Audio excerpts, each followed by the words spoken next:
নিয়মিত ভালোবাসার গল্প পেতে আমাদের বর্ষা ডায়েরি অফিসিয়াল চ্যানেলটি সাবস্ক্রাইব করে পাশে থাকা বেল বাটনটি অন করে রাখুন।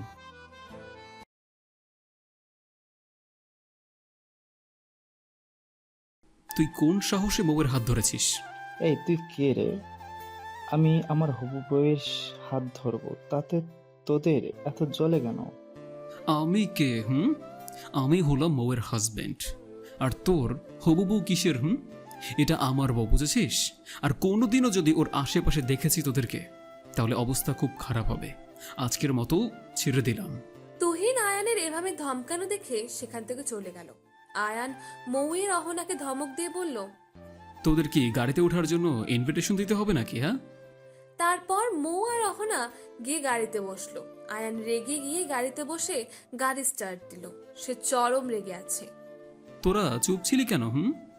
আমি তো বলেছিলাম তুহিনকে হাত ছাড়তে, কিন্তু কথা শুনলো তো।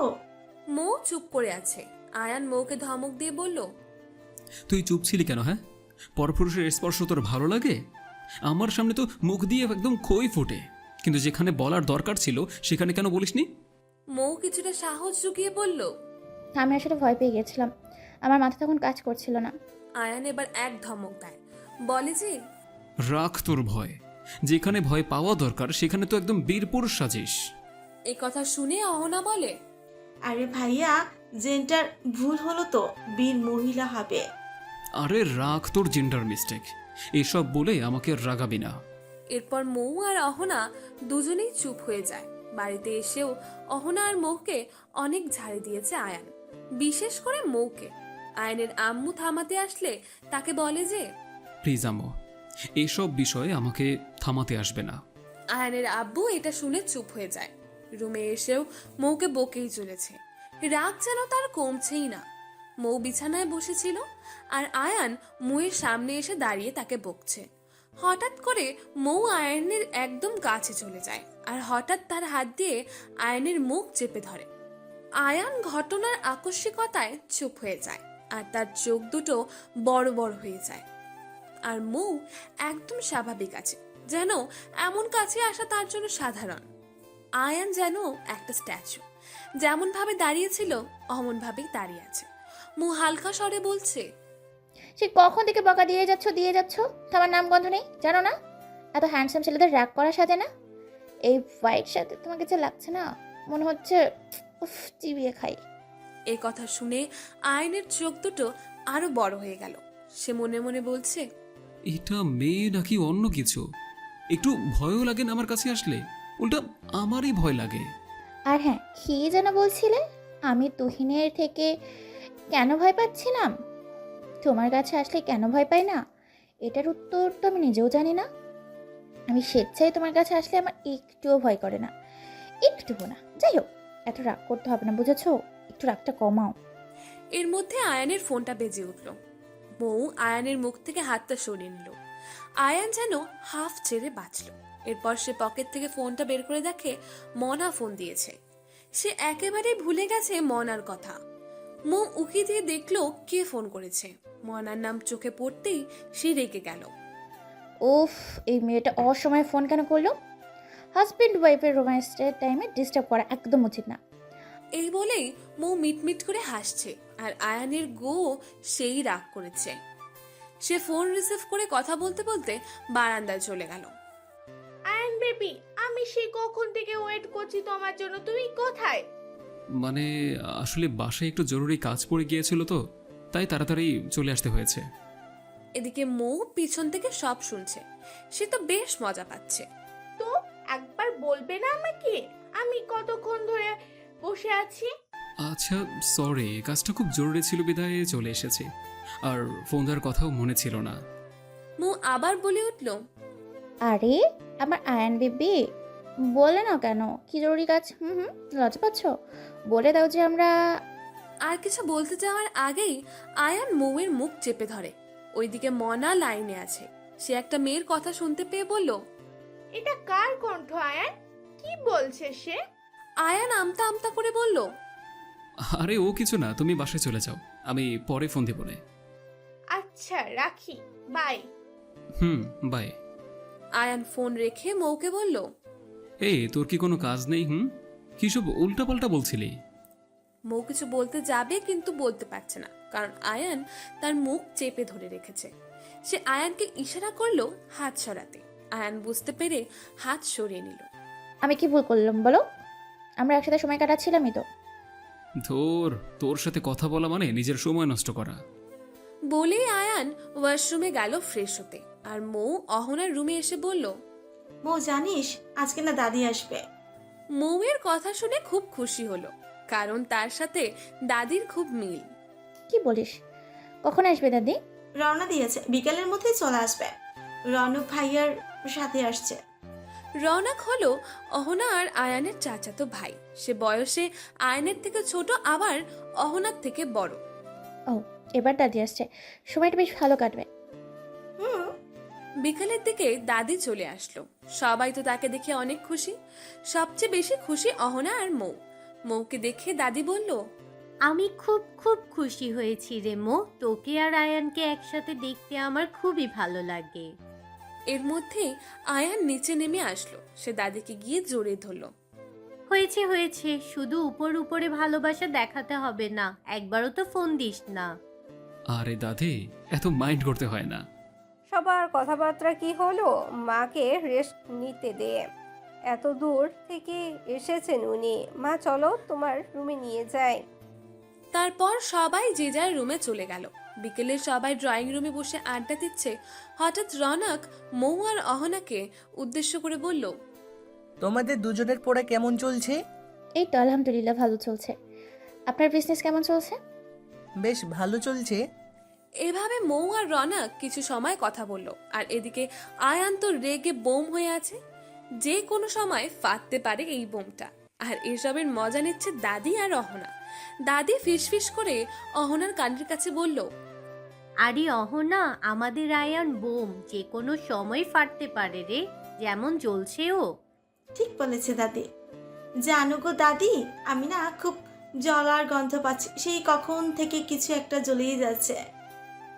ঠিক ধরেছিস তুই, আমি একই জিনিস খেয়াল করছি। আয়ান নিজের রাগ কন্ট্রোল করতে না পেরে দাঁতে দাঁত চেপে মৌকে বলল, মৌ, একটু এখনই রুমে আসো তো, একটা জরুরি কথা আছে। তুমি যাও, আমি একটু পরে আসছি। কি বললাম আমি? কথা কি কানে যায়নি? আমি বলেছি এখনই আসতে। অহনা মৌয়ের কানে কানে বলল, যা রে মৌ, ভাইয়া যেহেতু এভাবে বলেছে, কাজ আছে নিশ্চয়ই। যাচ্ছি রে। তারপর মৌ আয়ানের পিছু পিছু রুমে গেল। রুমে ঢোকার সাথে সাথে আয়ান দরজা বন্ধ করে দিল। কি হলো, এত জোরে দরজা বন্ধ করলে কেন? আর কি কাজ? আয়ান কিছু না বলে মৌয়ের হাত দুটো দেওয়ালের সাথে আর তার হাত দুটো নিয়ে জোরে চেপে ধরে। এতে মৌ খুব ব্যথা পায়। আয়ান রেগে বলে, এই তোর সাহস তো কম না? এভাবে পরপুরুষের সাথে কথা বলছিস, লজ্জা করে না? আয়ান, আমার হাত ছাড়ো প্লিজ, খুব ব্যথা লাগছে। লাগুক ব্যথা, এত কথা বলার আগে তোর ভেবে নেওয়া উচিত ছিল। কেন ভাববো শুনি? আমি সবার সামনে কথা বলছিলাম, কারণ অগোচরে কথা বলিনি। যাই হোক, তোর এত কথা কেন বলতে হবে? তারপর আবার আমি ডাকলে বলিস একটু পর আসছি। মৌ আয়ানের চোখের দিকে তাকিয়ে বলে, তোমার এত জ্বলছে কেন? আয়ান কিছুটা অপ্রস্তুত হয়ে বলল, আমার জ্বলবে কেন? তাই তো, তাহলে কোনো সমস্যা নেই তো? আমি কথা বললে তোমার কোনো সমস্যা নেই, তাহলে আমি কথা বলবো। আয়ান রেগে মৌয়ের হাত আবারও জোরে চেপে ধরে বলল, তুই কথা বলবি না মানে বলবি না। অন্য পুরুষের সাথে এত কিসের কথা তোর? ব্যথায় মৌয়ের চোখ দিয়ে কয়েক ফোঁটা পানি পড়ে গেল। সে বলল, তাহলে একই নিষেধাজ্ঞা তোমার ক্ষেত্রে প্রযোজ্য হবে। তুমি কেন মনার সাথে কথা বলবে? স্ত্রী ঘরে থাকা সত্ত্বেও কেন তুমি পরনারীর সাথে দেখা করতে যাবে? তুমি যখন এমন করো তখন কি আমার গায়ে লাগে না? আমি করলেই দোষ? আর নিজে সেই কাজ যখন করবা, কিন্তু আমি কিছু বলবোই না? আমাকে বলার আগে নিজে শুধরে নাও। এসব শুনে আয়ানের নিজেকে বড়ই অপরাধী মনে হচ্ছে।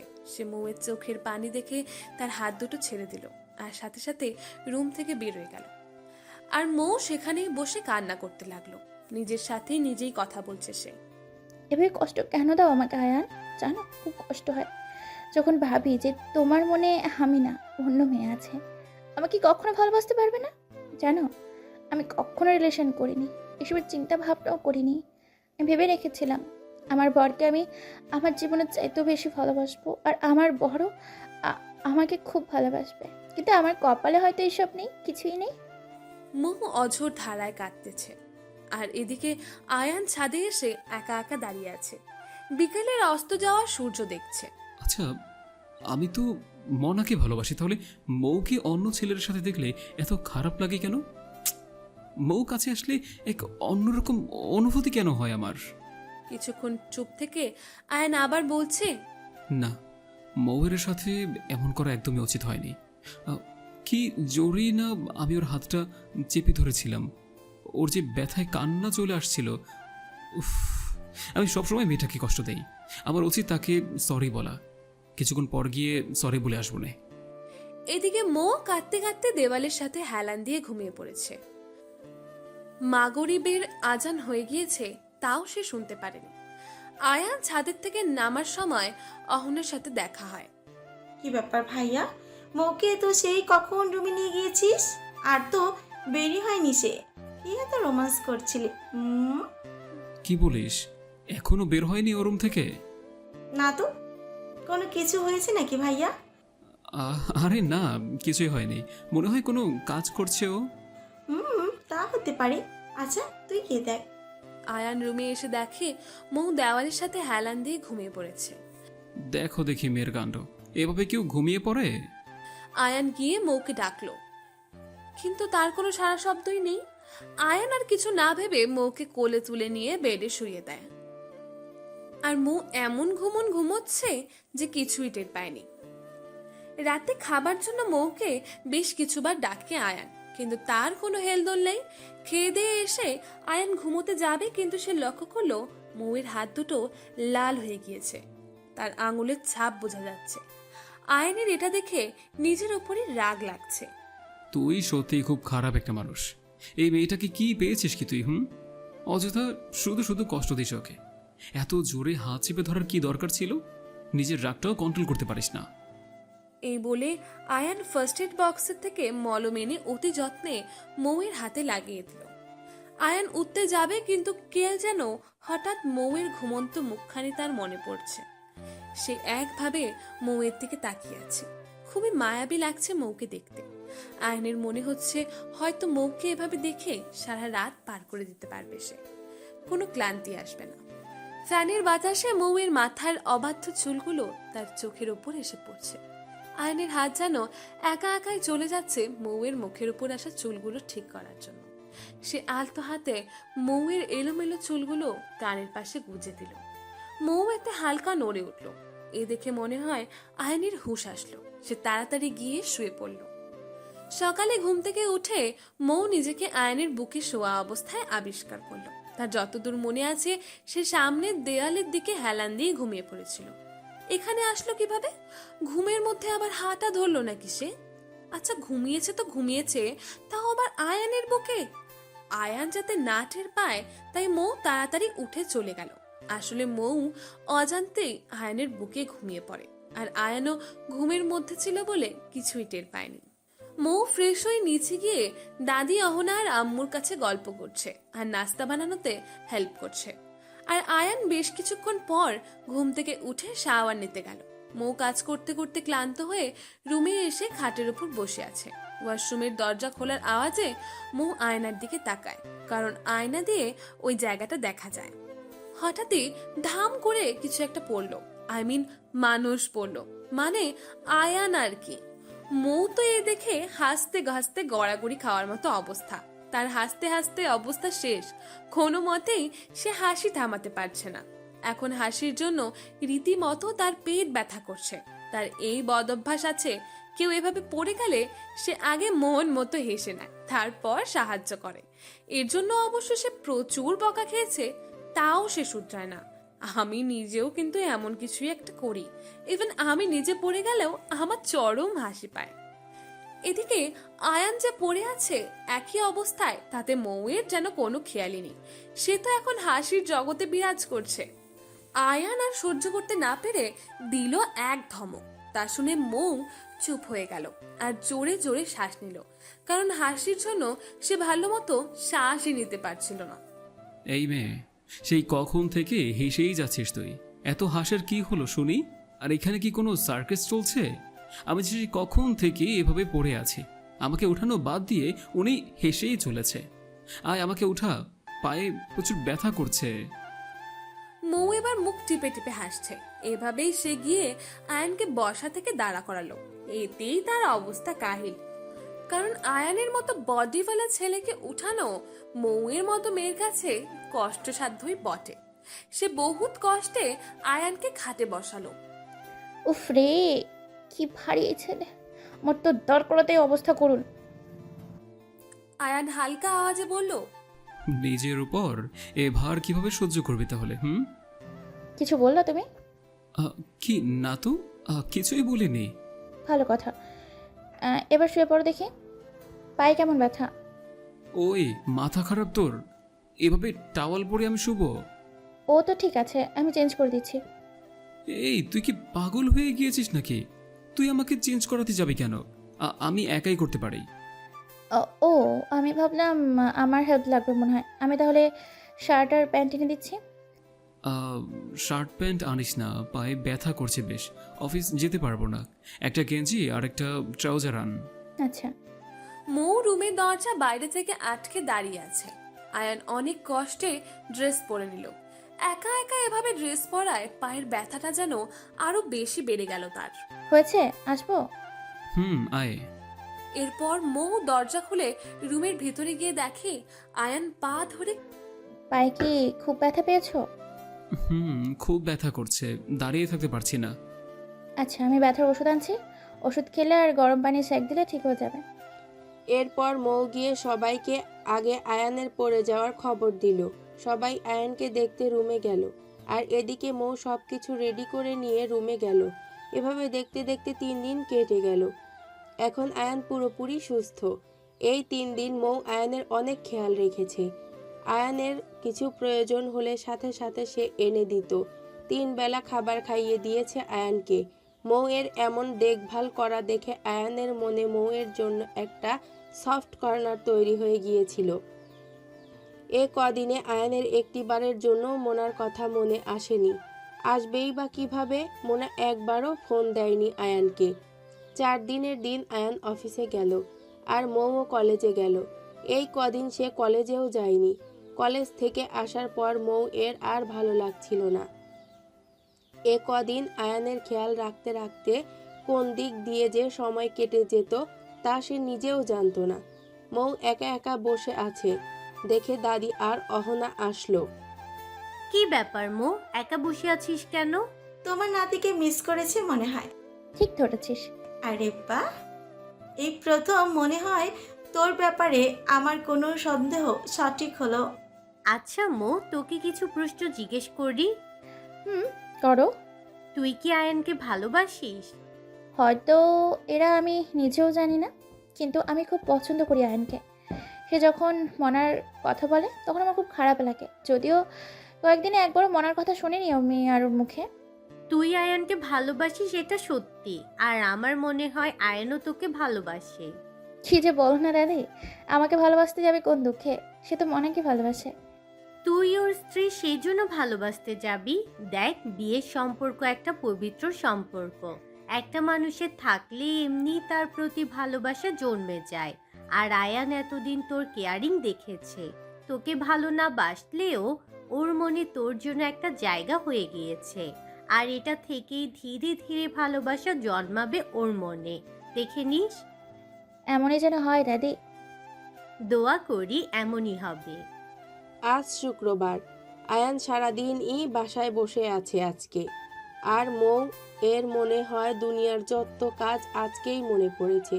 কই একটু বেচারা আয়ানকে সময় দিবে তা না। আয়ানের খুব মন চাচ্ছে মৌয়ের সঙ্গ পেতে, কিন্তু সে মুখ ফুটে বলতেও পারছে না। আয়ান রুমে সোফায় বসে ম্যাগাজিন পড়ছিল, আর মৌ কাজ সেরে শাওয়ার নিতে গেল। শাওয়ার নিয়ে বের হওয়ার পর আয়ান মৌয়ের দিকে তাকিয়ে আছে। মৌ ভেজা চুল থেকে টাওয়াল খুলতে আলতো হাতে চুল মুছছে। এ অবস্থায় মৌকে দেখতে খুব সুন্দর লাগছে আয়ানের কাছে। মনে হচ্ছে কোনো এক পরী সে। তার ঘোর লাগা কাজ করছে মৌকে দেখে। তার ইচ্ছে করছে মৌকে পেছন থেকে জড়িয়ে ধরতে, কিন্তু সে তার ইচ্ছেটাকে যথাসম্ভব দূরে সরিয়ে দিল। মৌ বারান্দায় টাওয়াল ছড়িয়ে দিয়ে রুম থেকে বের হয়ে গেল, আর আয়ান মৌ এর যাওয়ার পানে তাকিয়ে রইল।